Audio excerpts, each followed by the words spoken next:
Win. Hey guys, it's Kirk and Hector live from QBCONNECT here in San Jose. Hector, what's up? Hey Kirk, what's up? It's been 2 days of conferencing. Again, we get to see each other and check out different sessions, teach different sessions, and learn about all the new things about QuickBooks Online and the QuickBooks Online ecosystem and how Intuit is helping the community and the small business users get better. So, have you taken any sessions yourself, or can you talk about your session? Yeah, I can talk about my session. Unfortunately, I have not really had much time to go to sessions myself. I did jump in on the end of one that was a social media marketing session that was really good. So you ever walk in on a session at the end and you can just tell, like, the last 10 minutes you're like, oh my goodness, I should have been here for the whole time. And it was not so much, it was the topic, but it was more the presenter. Yeah. The presenter was just nailing it. So I have that the name not on my head, but I'll post it later. Anyway, so okay, so in those 10 minutes that you walked in, what was the discussion? What was happening that made you feel that this was like a really good session? Just number one, it was a good speaker. Okay, great stage presence, good voice, a speaker that you enjoy seeing. So one of those speakers where it really doesn't matter the topic, just the presentation ability was there. Yeah. Two, I felt like the speaker had very well prepared. Okay, yeah. The slides were excellent. Actually had some statistics. So it was apparently it was a marketing session, but I walked in on the last piece, which was on social media. Which one of the takeaways I got from that session was social media. It's not social media. It's just media. Media. The idea. Well, not even new media. She said it's not social media, it's just media. In other words, we use the term social media because, we're used to media being radio, television, newspaper, but that really now social media is the media. Right. And she went on to say that, the number one platform right now for use is Facebook, second is Instagram, and she had stats, and it was just kind of amazing. But so that she definitely was the expert. I guess it was really those two things, just the ability as a speaker, and then obviously it was an expert in it, so it caught my attention. What about you? Have you been to a session you really got a lot out of? Yeah, so the very first session I went to, it's right when the conference started, was Ron Baker's session. It was titled something like the connection between self-esteem and value pricing, or self-confidence and value pricing. And it may seem obvious, but it doesn't matter how much technique you have, how many tips and tricks you have about how to do the price, how to value price, or how to present your service. It doesn't matter what you have in terms of execution of techniques and all that stuff if you're lacking the self-confidence. And it's that self-confidence component that he was really driving the point, using different examples and the connection in terms of how not having that self-esteem can really drive to the valuing your services, or you devaluing yourself. Most important thing is you are your first customer. So you are your first customer. Yes, you have to believe in your value before anybody else will. Right, exactly. Yeah, so that to me was really impactful. He showed a couple of videos that were really good. What about you had a session called Yes and? What is that all about? Yeah, the title of that session was so confusing. Sometimes you turn in a title and then it gets changed a little bit. So the title I'm using is The Art of Engaging Customer Dialogue. Basically, how do you talk to a customer in a way that allows you to not only understand what they need, but why they need it. And we were talking not only about big concept of, I literally started the session with the slide, why? In other words, why do we ask why? And then we drilled down from there into how do you ask why, and some techniques for managing that, managing the meeting, having the conversation, and so forth. By the way, before I forget, I did pull up the name of that speaker, and then my phone went dark, so now I'm killing time trying to get my phone to log in. It was Sonia Razul from Unique Markets, so really, really good session. But yeah, so we were talking about that, and I felt like it went well. First of all, I was joking with my wife. I was like, man, I had trouble finding the room I was in. I was like way down at the far end of the convention center. I told my wife, I said, nobody is going to accidentally come into my session. The only people that were there are the people that wanted to be. Intentionally, right, exactly. Right. And so, yeah, what would you say, 100 people? or so, Yeah, about like that. Maybe a little more. Yeah.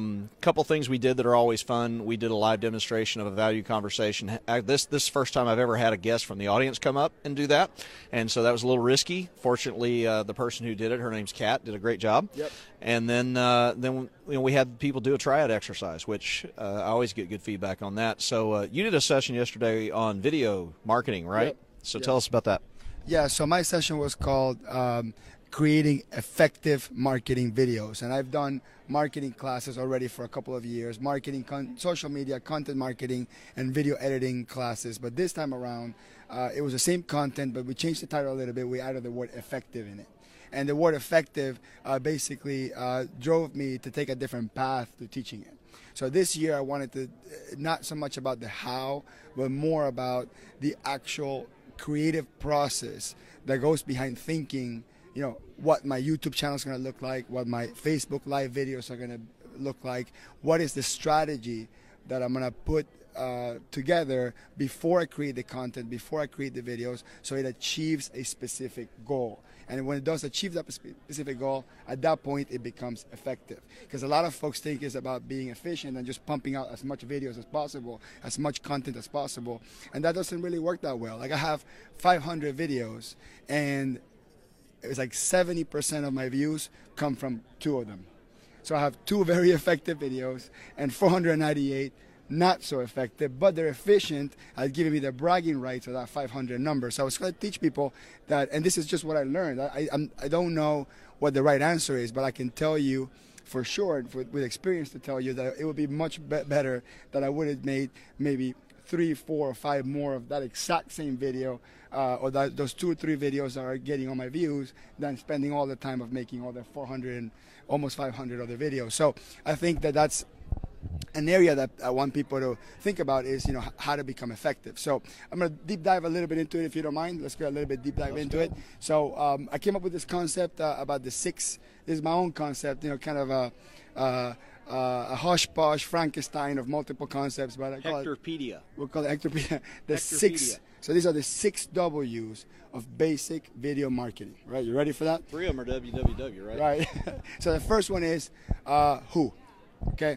Who is your target client? I want you, before you create a video, before you start your channel, think about who's the person who's sitting down in a computer and hitting play. Who's the person with their phone, hit play, who that person is.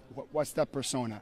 Who's your target client, right? Now, did you get into how do you determine who if you're not sure? Did you touch on that? No, they didn't have time for that. All right. That's another video. That is another video. Figuring out your target client, it's another video. But we talked a little bit about niche and specialization, but more like, think about who that person is. Is it a CEO? Is it a CFO? Is it a CPA? Is it something else that starts with a C? Is it a self-employed individual? Is it a student? Is it a working mom? Is it the manager of a landscaping business? Is it a startup? Whatever it is, you have to figure out who that person is, because then you also have to get into their mind and what are they thinking? What are their problems? What questions are they asking? So that is the what. So what questions are they asking? What solutions are they looking for? So you want to answer that question. So once you answer the who, you know who the person watching. Once you answer the what questions are they looking answers for? Okay, then I think of the where, right? The where is, where am I going to post my videos? Is it going to be YouTube only? Is it going to be YouTube and Facebook? Is it going to be YouTube and Facebook with 2 different recordings because they're 2 different target markets? And maybe Facebook will be vertical video and YouTube will be horizontal video, something like that. So just think about not one size fits all. It could be Instagram. You could also take a YouTube video, post it into a blog post in your own website. You can take a YouTube video and embed it into a LinkedIn article. So we talked about the wheres. Think about the wheres, and that where is the same where your who hangs out in. Now, right? this is not what you wear, it's where you post it. A little translation there. Right, W-H-E-R-E, where. We're good? There you go. Okay. So not now, W-E-A-R or W-A-R-E, but W-H-E-R-E. And then we have the why, right? Number 1, why are you making that video? So why, and viewers need to know what your motivation is behind the video. right? Because they're so used to all these video ads that are just ads.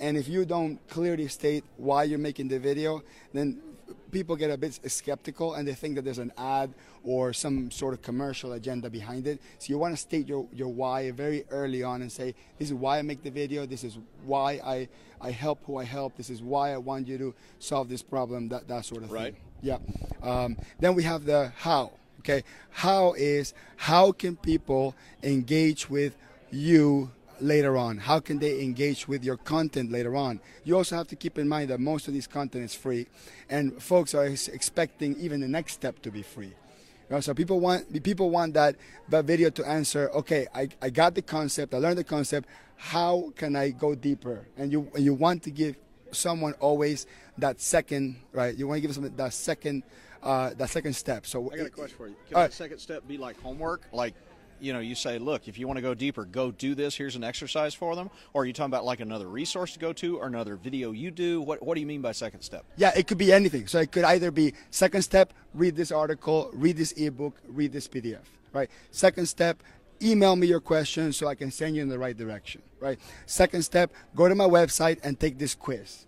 You know what I mean? So second step, call my office and set up a 50-minute conversation. This is still free, right? So the first step, which is your first content, is free, and the second step needs to be free. And then the third step is going to be that last question, which we covered about who, why, when. So it's really important that you have timing elements in your content marketing, that you understand, think of it as a funnel, right? So they come in and they discover your channel, right? And they're coming down the funnel and they watch your first video and then they like your content, they subscribe, and they go a little bit deeper into that second step, right? And then once they get to that bottom of the funnel, that's when you close the deal. And it's really important for people to know that there's a timing factor. You always want to assume that the content that you're creating is going to be for free for everyone, but everyone will become your customer at some point. It's just a matter of when. So when you talk about timing, it sounds like to me you're kind of taking how into account and going, okay, so if the video is step one and you're watching it now, that would be the when, right? Yeah. Then that call to action at the end that you mentioned would be step two, and so maybe when would they do that? But you're also saying, think of it even further down. If they take step one and step two, what's step three? So in other words, when you're making step one, you already know what step three in the sequence is. Yeah. So. Or what the desire is. Now, will the customer always follow that? No. But you may decide, okay, the sequence is do a video, send them to download a PDF and give us their email address, and third, then we're going to start sending them a 7-part email campaign that ends in a call to action to buy our online video course or to book something, right? Is that what you're saying? Yeah, that's exactly right. And a lot of folks start creating video because everybody tells them that they need to or they should. Somebody like Hector. Exactly. But then they don't have an end in mind. And then what ends up happening is the process feels like they're stuck. Like I created the video, I'm creating videos, maybe I'm getting some watchers, but then nothing's happening. Yep. And I think the biggest challenge and where people do things seeking that immediate gratification. So that's a really important point I wanted to drive home, which is this is a long game. Content-based marketing is a long game. It takes a very long time for you to build trust with someone. And not always you get the chance to hang out, have lunch, and make that personal connection. When you do it virtually, this can happen over years. People may need to listen to your content and watch you for 5 years until they say, I think I'm ready to buy from that person. And that's a very difficult concept for some accountants or even any business owner to grasp because they're looking for that immediate gratification. So in my opinion, if you're going to be doing it, any sort of content marketing, whether it's podcast, video, blogs, whatever it is, they need to have the long game mentality and know that there's sort of something happening in the horizon, but just keep at it, and don't worry, that goodwill pays off over time. Well, and I'll add to that, I think if you have no social media marketing, so you've done no Facebook, no Instagram. Media. What'd I say? You said social media. I did. So if you've done no online, if you've done no media, right? Okay, so no Facebook, no Instagram, no podcast, no video, no nothing, then yeah, it will take time. But realize most of us already have at least one there we go again, one media platform where we have some type of impact. And in that case, you can start another one and leverage it quicker because you've already got people on one. So, for example, I've got the podcast. Even though I haven't produced an episode in a while, I still have people who listen to those, still have people coming up to it. So I've already got an audience that if I wanted to start email or something else, I do have an audience that I can go to. I just need to let them know I'm there. That's right. So that would be my only comment is I doubt, well, let me ask you, because my opinion doesn't matter as much as yours. So would you say most of the people that were in the room already have some foothold? We'll call it a foothold, like, you know, like when you're invading a new, you know, an area, you've already got a foothold somewhere, somehow, or not? You think most people start from scratch? Yeah, I did ask, you know, hey, raise your hand if you have a Facebook account, right? And everybody raised their hand. Okay. Or, yeah, there's probably a negligible 1-2% that didn't. But if I were to go through all of it, Facebook, Instagram, YouTube, I think everybody would have raised their hands at some point. Okay. Okay. Most of them maybe is for personal purposes and don't have sort of a business version of it. That's fine, and that's probably very possible. But the idea that Kirk is alluding to is, okay, you got something, right? Make sure every single person in that circle, whatever that circle is, make sure they all know exactly what you're doing, right? And then just go for another one and create that same message, maybe a little bit different, tweak it for that platform. As I mentioned, Instagram would be vertical video, where YouTube would be horizontal video. Those are just the viewing habits, okay? And another really important insight, and I think you will appreciate this because you're a quasi-audio engineer, is people that watch videos in YouTube are moving more towards just listening to the video on YouTube, which is a very interesting piece. People tell me, Hector, listen to this. I watch your videos when I'm driving to work, and I'm telling them, I don't endorse that. Yeah, I don't endorse that. And they say, no, Hector, I listen to it on the drive to work, which is an hour, and then I remember that you said two things, one at about minute 37 and 1 minute 56, and then when I get home, or I get to the office, I just fast forward and watch that part that I heard that seemed to be the one that I connected with. And that was just an interesting piece of insight. And when I went to a YouTubers conferences a couple of months ago, they told me the exact same thing in a different way. What they told me is a lot of people watching videos are standing in queue, standing in line, and there's people around them. So they won't watch the video with the volume up. They're either going to watch the video silent and read the captions, or wear headphones. Now, the problem with headphones, guys, is that headphones are not very forgiving. They're not this very. This is called a prop. For those of you who don't know, that's a prop. Exactly. Everybody's listening. The headphones are not forgiving for background noise, for hiss and hums and all that stuff. So they are, or they're not. They're okay. not forgiving. Right. Yeah. That means that they're going to accentuate errors and just low quality audio. So if I were to have one piece of advice for you guys, would be to invest in a microphone or figure out a good environment to get high quality audio before you start messing with video and video quality. So that's one of the really important points I wanted to drive. Well, and I would underscore, wouldn't you agree that probably having, you know, I mean, first of all, if you got one of these in your pocket, you already have a decent, turn it around. You know, if you got a. Let's do some meta. Let's do something meta. Go ahead. Unlock the phone for a second. All right, watch this. Ready, guys. Ready for this. All right. So I have no clue what we're doing here. This is totally unscripted. But my point is, you already have a good video capture device in your pocket. What you don't have is good audio capture on it. And so, say, in fact, we're doing this Facebook Live using Hector's iPhone. So now we do have an external light. Watch this. This is exactly what the setup looks like. So just get an idea what the setup looks like. So look at it on the phone. Check that out. Okay. So we have the phone on top of a tripod. That's on top of my book bag, literally, and then we have a little ring light here and a ring light here, and we have a USB connector cable, and then we're using the microphone that you're seeing us use, and this is a rig that costs less than $100. Yep. And you know, so all these excuses about, let me turn the light back on. So now you see the difference between having a little $20 light. So all these excuses that I'm not going to get started creating content because I don't have the right microphone, because I can't afford a camera, I don't know what camera to buy. It's just excuses for the sake of excuses. You grab your phone, grab your microphone, and start creating content. And trust me, once you are adjusting and tweaking, it's much easier than when you're starting from zero. Well, and the point I was going to make is you already own a video device. You just need a good audio capture device. And so the first thing I would invest in, obviously you need a stand probably, but once you get past a stand, which they're cheap, right? Once you get past a stand, what you really need is good audio quality. Because believe it or not, people will forgive poor video quality than they will audio quality.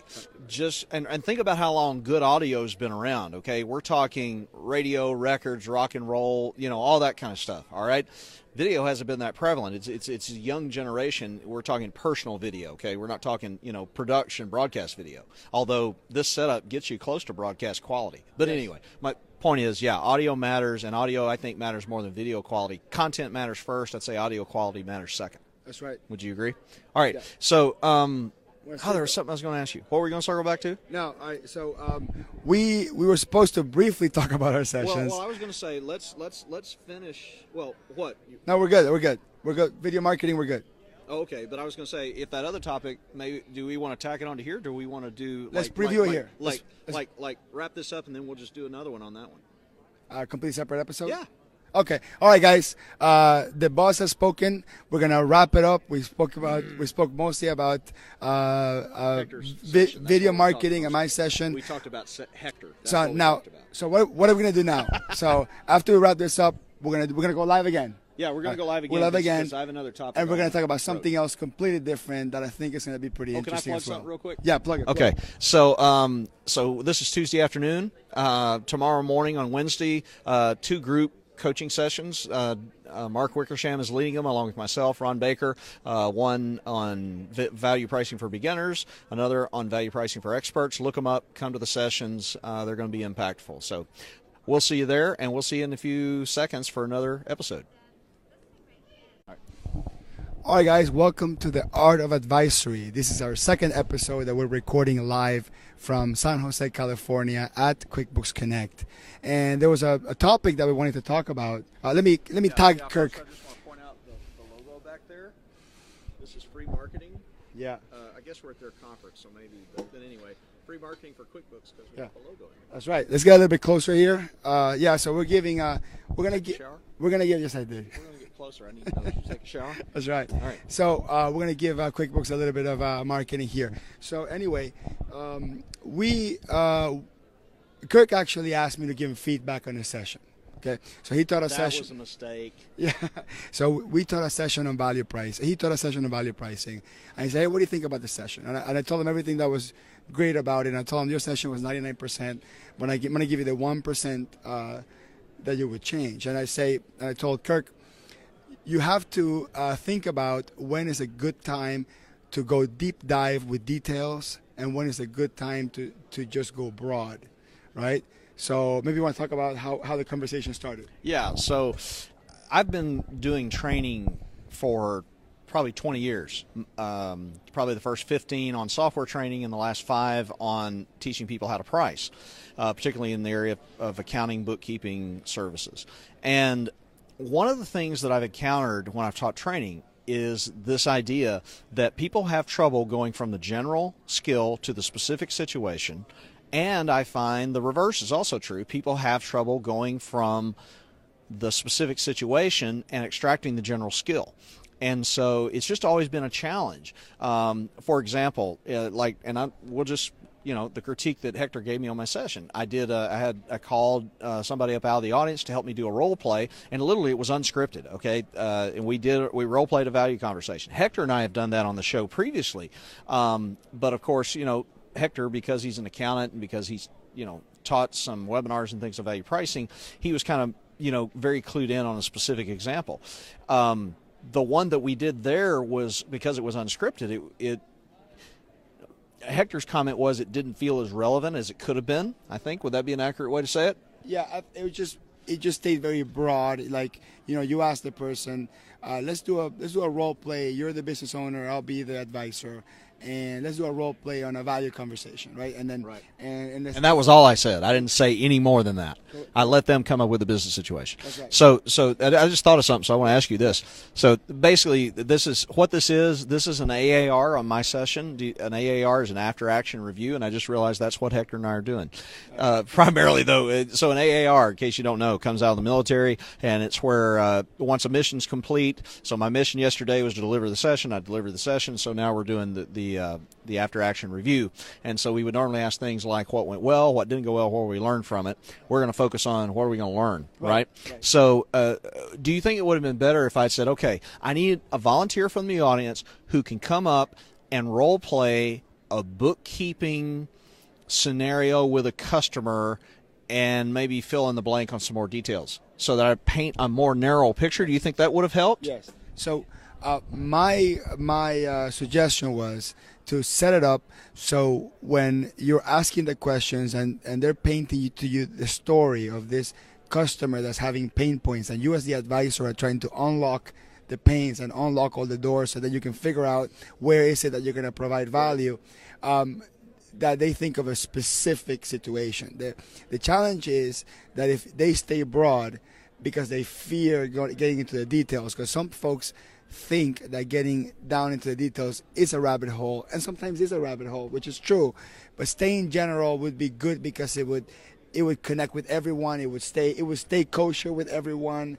So I think most folks prefer to stay broad in their examples so they don't lose anyone in the process, and I think that's what she did, and that's also what you did. I think it would have been much more impactful if they painted the picture like, okay, I'm a small business owner, I'm having cash flow issues, specifically my customers are paying me late and I'm having a challenge making payroll. Sometimes I have to borrow from my cousin to make my payroll, and then when I pay my cousin back, they want me to pay him 10% interest, which is higher than the bank. 10% interest, that's not family, that's highway robbery. Anyway. Exactly. So which is higher than what a bank would charge, but I'm not bankable. So like if you actually use those examples, I think most folks relate to, yeah, I know exactly the situation or a client, or I heard those words before.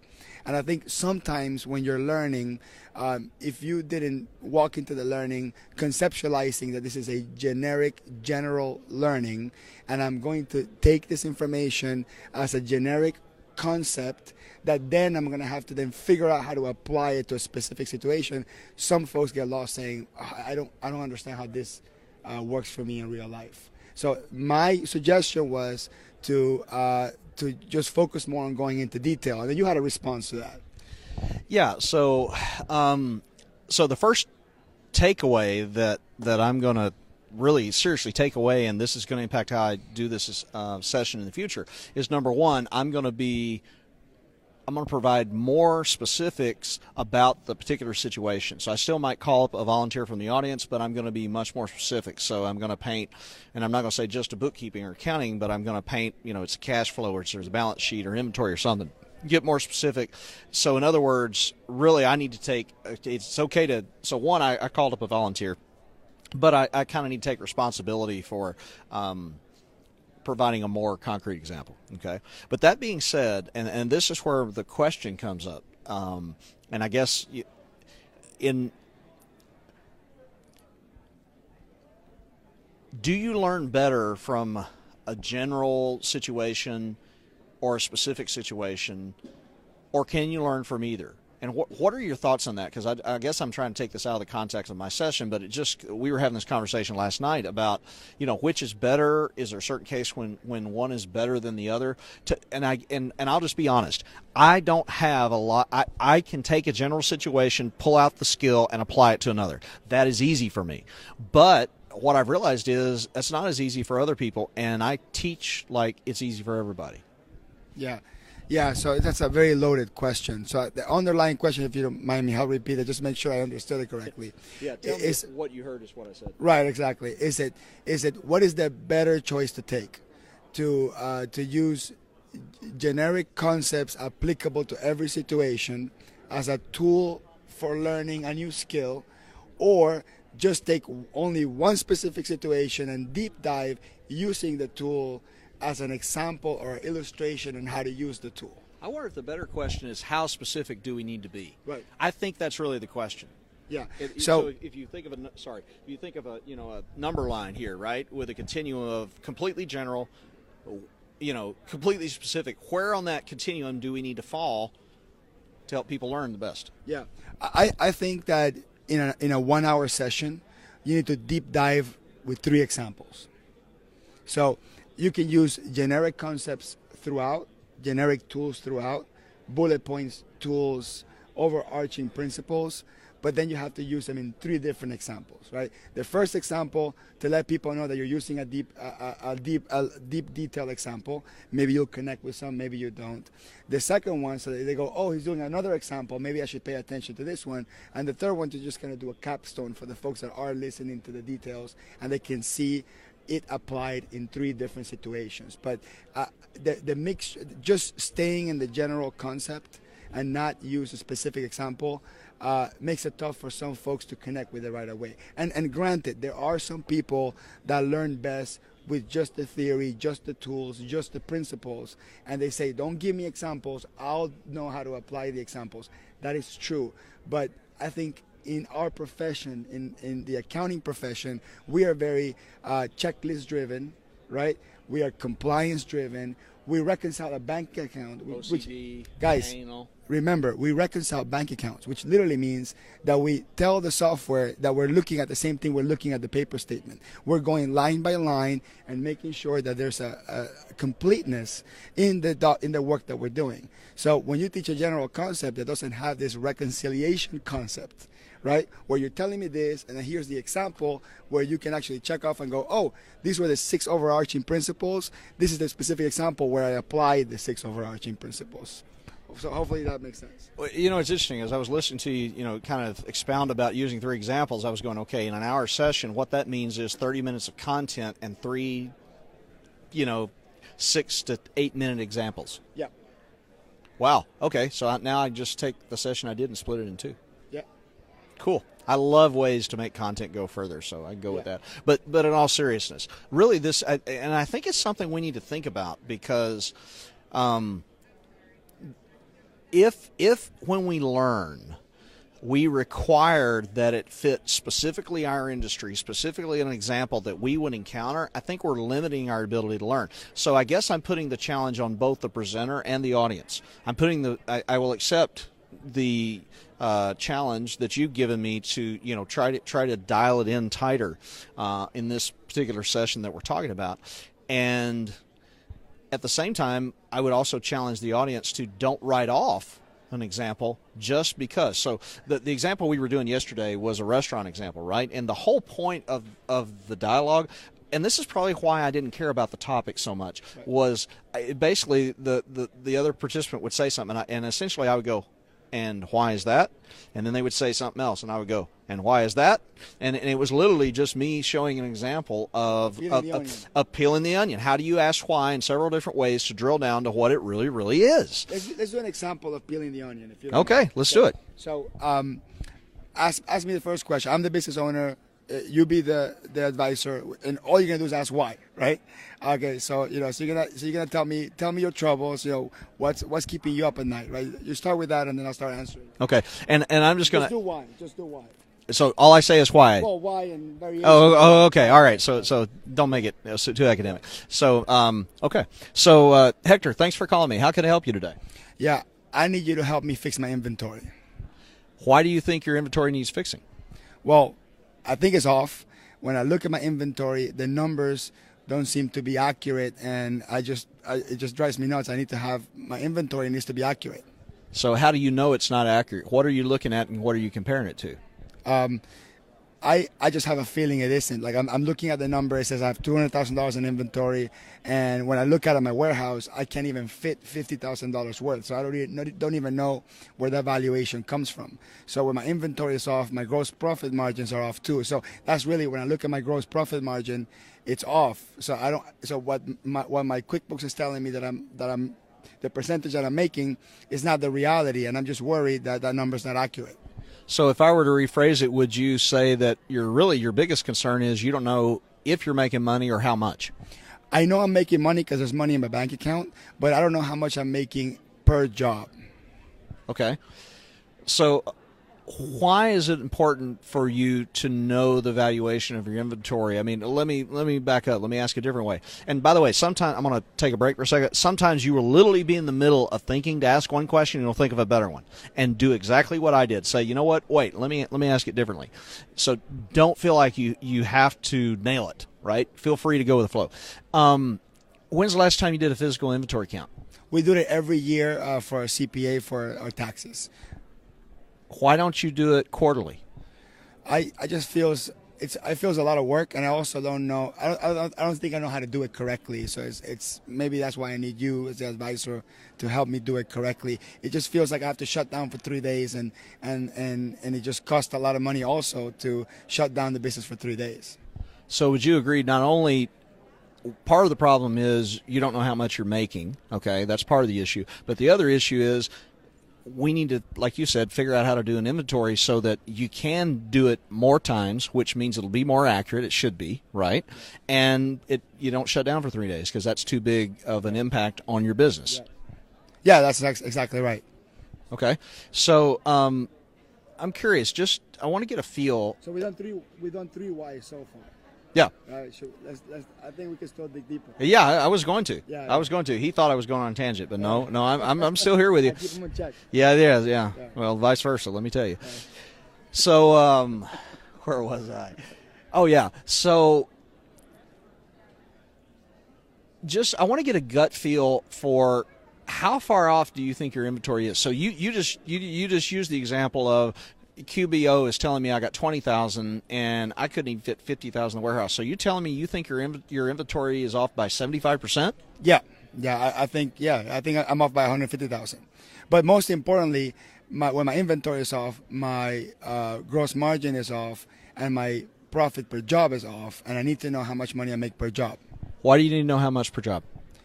Well, it'll make me feel good to know that I have jobs that are making me money, and I want to know the jobs that are not making me money. So when I see another one that looks just like it, so I don't take it. But most importantly, my salespeople who get paid on commission, they never really trust the commission number that we use because we have to manually calculate gross margin in a spreadsheet instead of using the report that QuickBooks should be giving me. So if you can't trust the numbers in your online accounting system, it kind of just creates doubt all the way across. Yes. And would you say that how many salespeople do you have? 5. Okay, so out of your 5 salespeople, how many of them do you think have a 50% or greater doubt in the accuracy of the inventory? Well, there was one in particular that every single month is a fight. You know, we come up with a number, and he has his own spreadsheet. He calculates his own spreadsheet because it's his paycheck. So he's going to want to make sure that his paycheck looks exactly the way he calculates based on our commission structure. So no matter what we do in the accounting department on calculating the gross profit per job to pay commission, he always comes back and gives us a different number. And he's the one that gives us the biggest issue, and he's also the biggest salesperson. He sells the most. Him on his own sells 30% of the jobs. Actually sold 30% of the jobs. He quit last month because we had a fight about commissions. All right, you see how this is going? So we could keep digging deeper, but I want to point out something here. If you disagree with me, speak up. But in all honesty, based on this dialogue, I don't think it's not knowing how much you're making per job that's most important. It's the fact that your number one salesperson quit. Exactly. But did that come up anywhere? Did Hector call me to say, hey, my number one salesperson quit? No. Right. So this is an example. Right. And this is a specific example that I just dealt with about a year ago. And I was learning the why conversation through you. And at that point, when we went from the conversation I need you to fix my inventory, to I need you to help me retain talent, was such an important mindset shift for me to know that my job is not always to just answer the client's question. My job is to get to figure out what motivates the client to ask the question in the first place, because if I can then solve the underlying core of the motivation, I can go much deeper on the solution I can provide. Well, and this was what the session yesterday was really all about, is about asking why and digging deeper. And so, for example, and Hector just mentioned, even though we're role-playing this, it's a real example he dealt with a year ago. The client has self-diagnosed, right? The client has self-diagnosed it was an inventory problem. Yeah. It's not really an inventory problem. It's a compensation and trust problem. Okay, and that compensation and trust problem was now going to affect 30% of revenue because the salesperson left. But we have to peel the onion back in order to get those details. Right. So I'm going to do a tangent here. I just thought of an idea. I want to see what you think about it. Right. What if we did? So we do normally an hour every week live on Facebook. We do an hour live on Facebook. Okay. Right now we're probably going to go to 20 minutes. 20 minutes. Something like that. Yeah. What if we start doing a value conversation of the week? What if every week we take a portion of the show and we do a role play like this? That would be fun. In 3 months, we will have 12 examples online. So I think that's exactly it. I think we just came up with a perfect way to illustrate that this is the perfect balance of. Notice how you just took credit for my idea. You said we. So yeah, you're right. So it's a perfect balance. It's a perfect balance of theory and detail. We were talking about going detail. I think those examples, like the inventory example. When I try to convince other professionals to do the why conversation and I use the same conceptual principles to do it, I don't get much buy-in. But when I use that specific example that I just used right now, people go, huh, because it's a detailed example that sounds like the conversation that I have every day. So actually, I love your idea, and I think we should probably commit to that. Just have a value conversation every week. VCW, Value Conversation of the Week. You heard it here first. We do VCW or WCW. I like VCW. That has a little more impact to it. So, so I think we're going to wrap this one up because I can just feel us getting really silly here. At least me. I don't know about him, but I do want to say this. I would love to hear your thoughts on how do you learn. Can you extract skills from general examples, or do you need more detailed examples? And where do you think you are on that continuum? So, if 1 is as detailed as possible and 10 is generic as possible, do you feel like you're at 5, 7, 3? Love to hear some feedback on that, and we're going to keep poking at this. So, you want to wrap us up? No, I'll just say I'm really happy to see you again, Kirk. Hopefully I'll see you again on the next conference, and I'll see you next week. There you go. Bye.